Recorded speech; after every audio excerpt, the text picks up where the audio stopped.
waktu itu ya bertemu dengan sosok yang mungkin tidak saya inginkan, tinggi besar seperti itu. Terus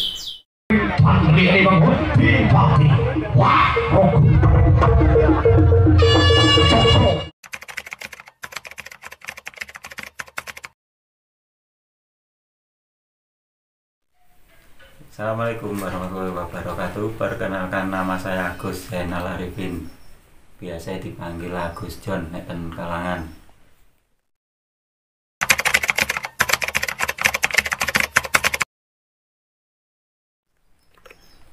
Pertama ikut jaranan di Surabaya Kuda Sarono WKD Kru tahun 2012, ya sekitar 2012.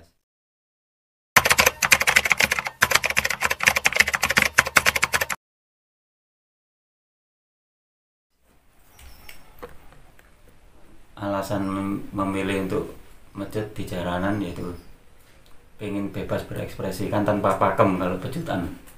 Nah seperti itu mungkin.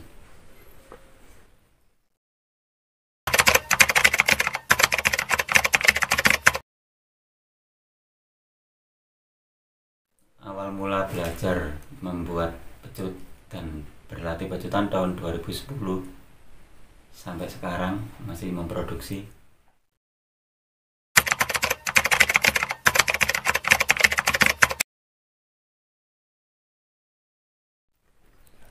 Untuk pemecut idola, saya mengidolakan Pak Jumanis, daerah Gringging kalau nggak salah, Kalipang ya.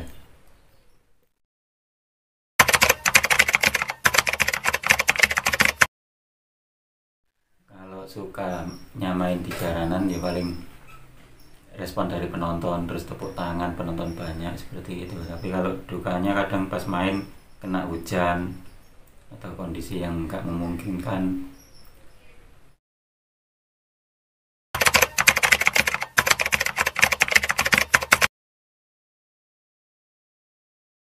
Pengalaman yang paling berkesan waktu tahun 2017, waktu itu main sama Sanggar Tari daerah Gresik, main di Semarang. Ya, menurut saya sangat berkesan karena waktu itu berpapasan dengan demo pabrik semen kalau nggak salah.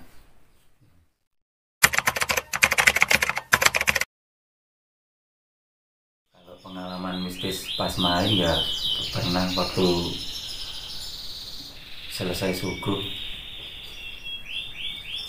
waktu itu ya bertemu dengan sosok yang mungkin tidak saya inginkan, tinggi besar seperti itu. Terus ya sudah, jalanin aja, main seperti biasa tanpa menghiraukan itu apa saya nggak tahu.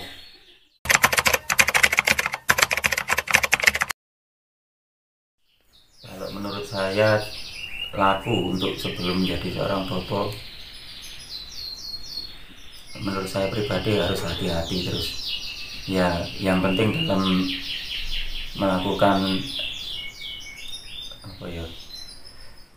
peran kita menjadi seorang bobo sebelumnya itu harus tahu seni, harus tahu apa itu seorang pemecut, bagaimana jaranan itu seperti apa, itu harus tahu. Jadi saat kita tahu semuanya, permainan kita akan menjadi lebih bagus.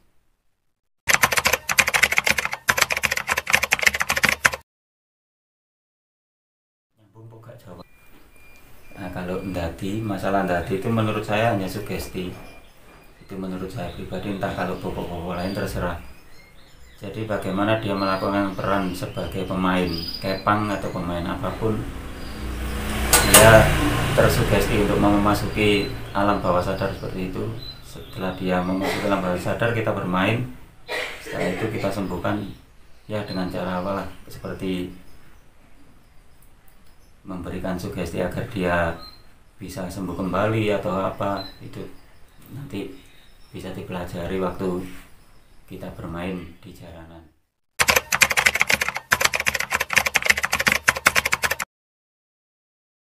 Kalau ritual sebelum permainan dimulai, sebelum suguh ya, biasanya minta izin dulu ke sesepuh kampung.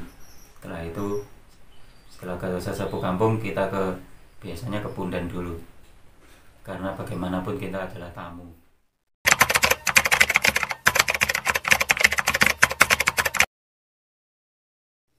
Untuk pengalaman yang tidak terduga waktu main, waktu itu main di lapangan berlumpur waktu hujan, kalau nggak salah di daerah Malang Selatan dulu. Jadi pecut kotor, penuh lumpur, nggak bunyi, waduh wis malu.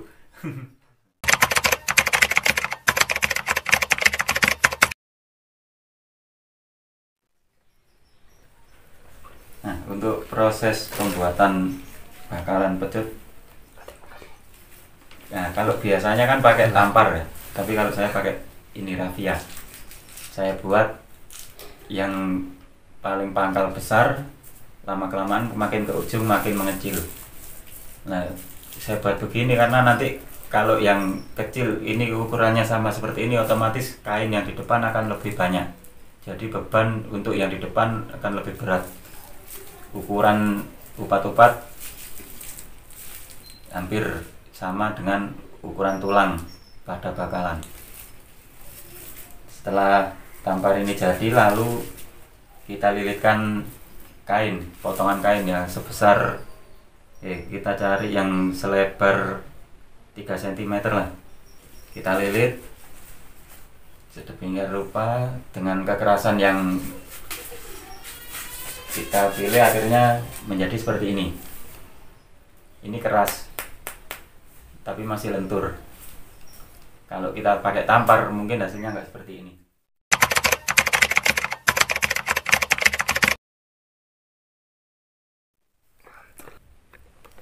Untuk bakalan pecut, untuk saya yang baik seperti ini. Jadi yang sini nggak begitu kaku, lama kelamaan akan lemas yang daerah sini. Ini lebih lentur dari yang bawah. Ini kalau dilihat sepertinya kaku, tapi bisa ditekuk. Untuk jarak 1 jengkal. Ini biasanya untuk pelontar yang ini. Untuk beban yang ini. Ini beban kira-kira 1 jengkal, bebannya di sini, nanti ini pelontar lagi. Jadi rajutan di sini harus nggak boleh kaku, harus lemes. Bakalan yang saya bicarakan tadi nanti hasilnya akan seperti ini.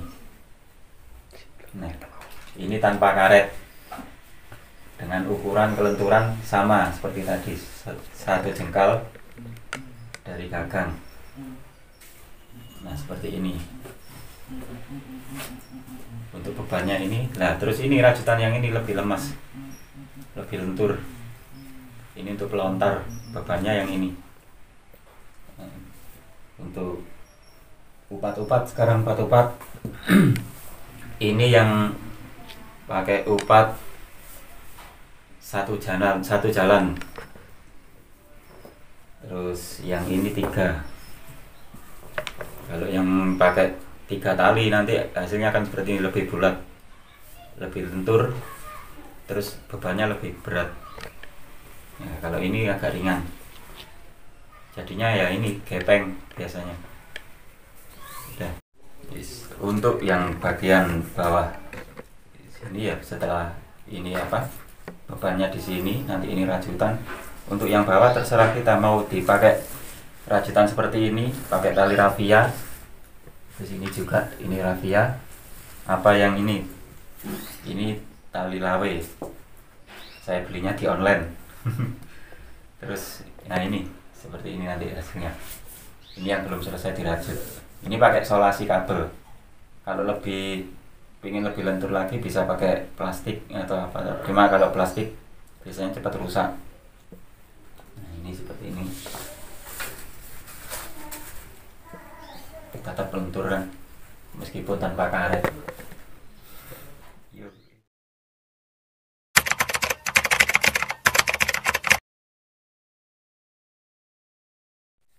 Nah, untuk masalah gagang, biasanya kan pakai gagang yang rajutan, bawahnya rajutan seperti ini. Nah, ini ada ini gagang rajutan.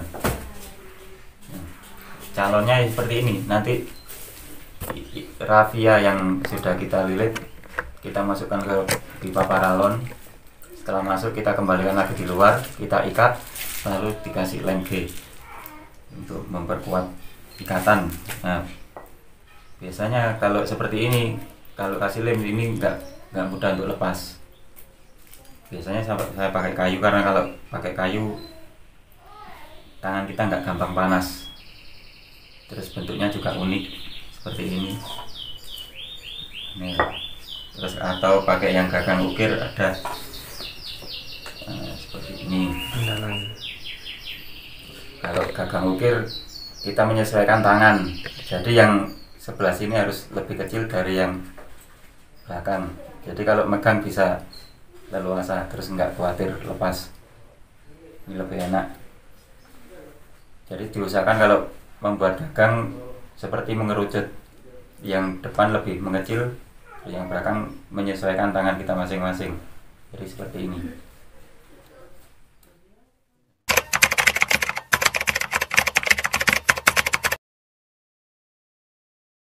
Untuk panjang gombyok yang ideal menurut saya, kalau menurut saya biasanya 52 sampai 55 cm.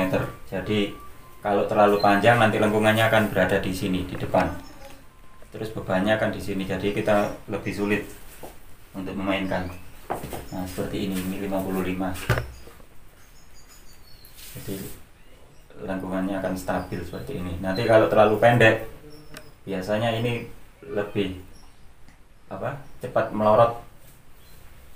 Ini dipegang juga enak kalau ukurannya pas. Dan biasanya ukuran pecut menyesuaikan postur tubuh yang pemakainya ya. Kalau orangnya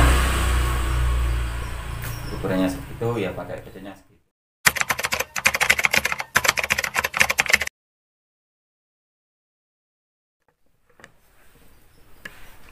Nah untuk sekarang yang tadi kan pecut gombyok, sekarang yang pakai rajutan. Untuk ukuran tetap sama 1 jengkal, jadi ini lebih lentur. Biasanya kalau dipakai speed mecut dengan cara cepat lebih enak pakai yang rajutan, karena beban nggak terlalu berat. Jadi kalau gombyok karena bakalannya kecil, jadi bebannya kita yang depan lebih besar. Ini bebannya lumayan.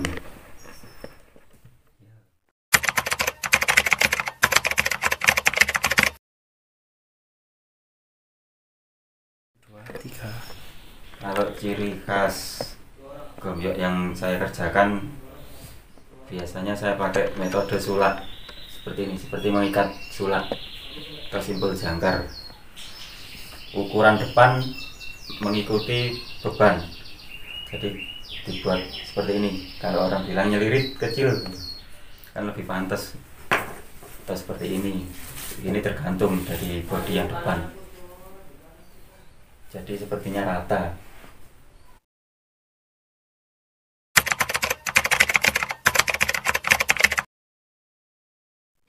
Ready. Untuk ciri khas kerjaan saya ya seperti ini. Biasanya orang menandainya dengan bendera merah putih. Kalau setiap pecut garapan saya pasti ada, tapi kadang-kadang ya nggak ada, tergantung yang pesan. Terus ukuran sini beban ke gombyok lebih rata. Kan biasanya ada yang lebih besar seperti ini, terus yang ini saya buat rata, semuanya rata. Jadi biar terkesan bagus, rapi. Nah, seperti ini.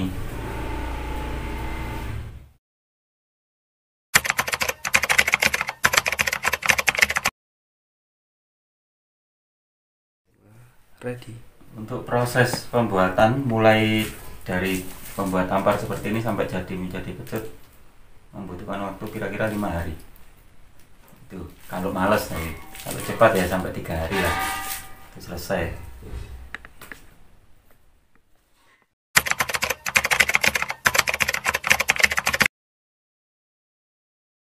Kalau ritual yang disebutkan sebelum membuat pecut saya rasa nggak ada. Jadi kalau saya ya pokoknya atine tenang, nyambut gawe karo seneng, hasilnya mesti apik. Sarane.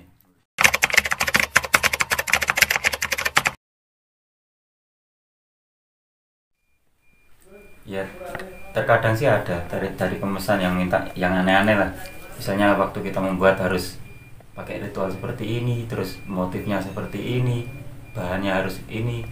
Ya namanya pelanggan, ya kita harus menuruti meskipun kadang-kadang nanti kita menolak gitu, tapi ya emang resiko pekerjaan seperti itu.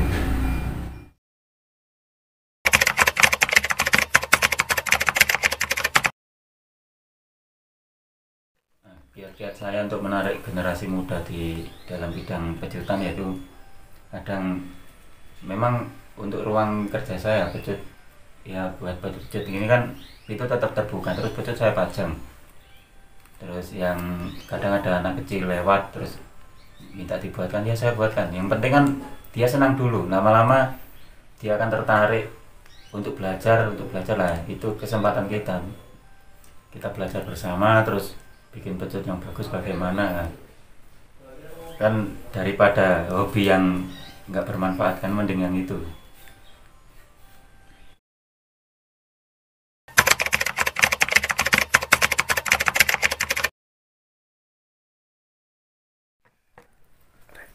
Untuk awal mula membuat pecut, dulu awalnya iseng, jadi dulu pertama beli terus apa, penasaran. Awalnya dulu penasaran, loh kok bisa ya dari bahan kain kok bisa seperti itu. Nah, waktu itu saya belum tahu kan harus belajar di mana. Ya wis pokoknya, kalau dulu waktu kecil saya pakai rafia, jadi kalau pecut harus besar seperti itu berarti kan kita lilit pakai kain terus apa sampai jadi pecut seperti itu. Ya,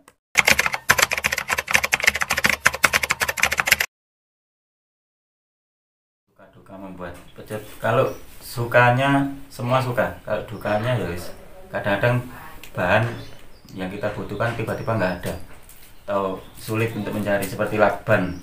Lakban itu sulit sekarang untuk cari yang ukuran ideal menurut saya. Terus sama kain, kita kalau kain pakai kain katun biasanya.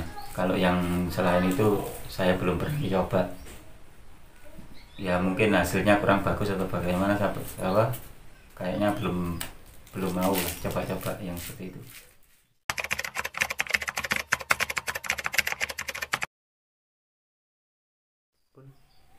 Untuk pecut andalan biasanya saya pakai ini, apa ini namanya, macan kungkang atau apa, terus sama yang ini kobra.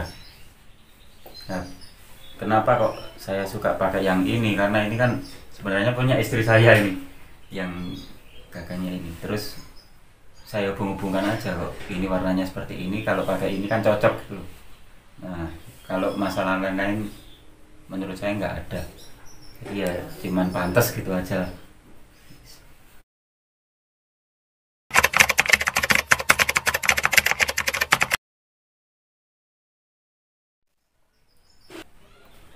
Untuk yang berminat dengan hasil karya saya nanti bisa hubungi di nomor yang dicantumkan. Terus masalah harga gagang sekarang, harga gagang saya bandrol cuma 35.000 seperti ini kayu jati. Kenapa saya milih kayu jati, karena lebih kesat, nggak licin, terus kesannya kan mewah kalau pakai kayu jati. Ini yang gagang bubut. Terus gagang ukir ada ya seperti ini, saya bandrol 200. Yang gagang pakai ukiran ini yang terbaru, belum ada yang buat seperti ini, ukiran Jepara. Ini yang saya buat sendiri, jadi sebenarnya pas, ini belum jadi. Nah, ini yang Ganesha ini. Untuk harga gagang ukir saya bandrol mulai dari 250.000 ke atas, jadi ya tergantung kesulitan. Untuk kayu bisa request dari pemesan, tapi rata-rata yang kita pakai jati atau sono keling seperti ini. Yes. Nah, untuk harga bakalan, nah seperti ini ya. Jadi cuman gagang ini setengah jadi lah. Saya bandrol sekitar 300.000 untuk yang seperti ini. Pakai gagang kayu bubut, kayu jati. Ready. Nah, untuk yang gagang seperti ini ukurannya lebih besar, jadi Rp40.000. Kalau sama tamparnya sama upat saya bandrol hanya 100.000. Ini siap lilit. Jadi tergantung nanti kalau melilitnya bagus hasilnya pasti maksimal. Kisaran harga pecut jadi ya seperti ini. Tinggal nyetar. Tinggal pakai ini 650 sampai 700.000 tergantung panjang gombyok sama panjang bakalannya. Gagang kombinasi seperti ini. Kalau maunya polos kayu saya buatkan seperti yang tadi polos, yang ini kombinasi. Dibuat ini supaya nggak licin. Ini yang bubutan. Kalau yang ukir tinggal jumlahkan aja ya 650 terus tambah ongkos gagangnya aja. Nanti hasilnya seperti ini. Ini tetap seperti yang tadi.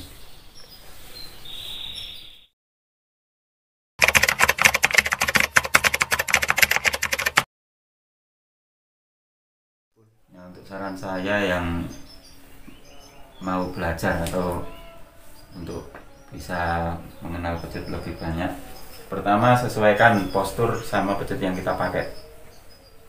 Kalau postur kita pas, pecut kita pas, pasti suaranya akan lebih mantep. Sama karakter. Nah, ini kan meskipun satu produksi tapi beda karakter. Ini yang seperti ini, terus ada lagi yang ini. Ini agak panjang, lengkungannya agak panjang. Jadi kita harus mengenal satu persatu bagaimana karakter pecut kita. Nah, kita akan pelajari lebih lanjut nanti di video berikutnya. Oke, terima kasih untuk semua pecinta pecut dan jaranan seluruh Nusantara. Kita berjumpa lagi di lain kesempatan. Assalamualaikum warahmatullahi wabarakatuh.